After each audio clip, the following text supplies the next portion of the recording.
Hi there. News just broke in Variety that HBO is beginning to actively pursue development on another Game of Thrones prequel series.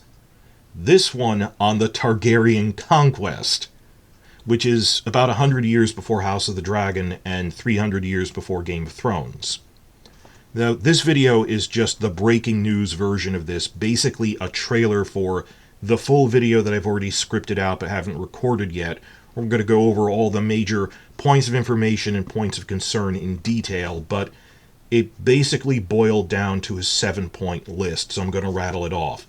The first two are from the article, the rest are from me. First, this is a very early stage of development. They don't even have a writer attached to this, which means this isn't a pitch in the sense of a pitch is a formal document. There's a structure to it. It's about 100 pages. There was no pitch process. They're going in reverse of how they developed the other prequel ideas, which were pitches from specific writers. But that isn't really that weird in this case, because Targaryen Conquest is one of the top 5, top 3 prequel ideas. It makes more sense. It's obvious that HBO would go, this is clearly one of the major prequel eras. We will look for a writer to then assign to it instead of the other way around. That doesn't really matter, because it's obvious, do Targaryen Conquest. What that does mean practically is this is really early. They don't have a writer or director or something attached to this. Don't expect real significant news on this for at least 2 years. I mean, remember when they first announced, hey, we're thinking of pitches for Game of Thrones prequels in summer of 2017. They didn't even start filming a pilot for that until summer of 2019, the long night thing that didn't turn out. It would be a turnaround of at least 2 years. I don't think we'd hear casting news that quickly. Point 2 from the article, and this is where it gets a lot more interesting, they're considering starting it with a theatrical movie. Not a TV movie, a big-budget theatrical movie as like a backdoor pilot that would lead into the full TV series. Which also ties in with the timing concerns of, well, the needs of a movie are a little different from a TV show. Maybe they could get the movie out relatively quickly, and then there'd be a gap between that and the subsequent TV show. I'm not really sure. But then again, a big-budget Lord of the Rings scale movie, I still wouldn't expect them to be gearing up for it for like 2 years. That it takes time to do that. That's what the article said. It was interesting they wanted to do it as a movie, and I think we can break that down. The rest of these, the next out of the 7 points, the next 5 are me. Point 3, you may have heard that they already pitched Aegon's Conquest back in 2017. It was one of the original 5 ideas. It was god-awful. I'm just saying, don't worry, that's ancient history. That was thrown out. They're going to have different pitches by other writers doing it the right way. Forget about that. That's just something you heard of. Someone had a stupid idea, they're not doing it. Point 4, which is a major concern, is how does this affect the other series in this franchise? Like, does this mean they decided to shorten House of the Dragon, or were they always planning to have House of the Dragon only run a few seasons and not be like this 5 to 7 season thing?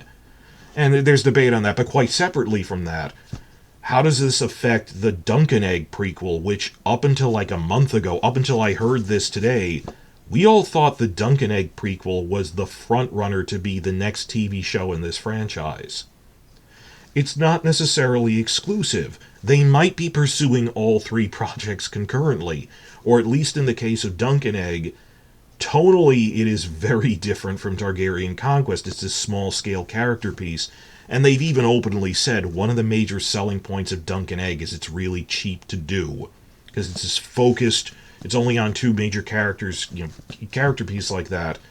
I could see them doing both concurrently, or like, the main show is Targaryen Conquest, but it takes 1.5 years, 2 years to make every season. And then in the off years, we get a Duncan Egg season. That really works for us. I think they would want to do both at the same time. Tonally, they're not really overlapping with each other. But, okay, you're announcing Aegon's Conquest. How does this affect all the other shows? It's point 4. Point 5, I'll talk about in more detail that there isn't a lot of source material for this compared to House of the Dragon. Shouldn't be too much of a problem, though, particularly for the first season might be a problem. Point 6, I'm going to spend time talking about how The ideal structure for this, we've been talking about for a while, how do you tell this story? It's not just the Targaryen Conquest by Aegon, Visenya, and Rhaenys, but continuing through the reigns of his sons, because Visenya lives to be very old. She's still around. She'd be there through the final season of this.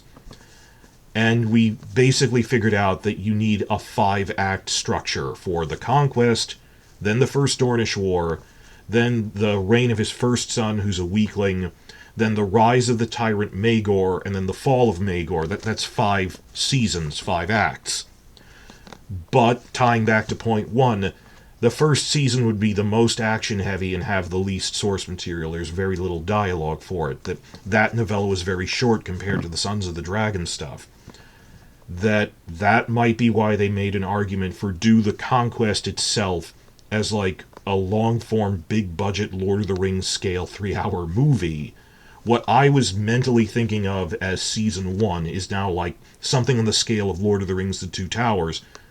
I can see that working. That's why I think they're talking about that. And then follow it up with like 4 seasons on his later reign, and then time passes, the reign of his sons. Visenya would be alive through Season 4, Season 5, through the last season with Maegor. She lives very near the end, because she's grandmother by the end. But point 7 I'm going to end this on is, that's what it deserves, but is HBO necessarily going to commit to that?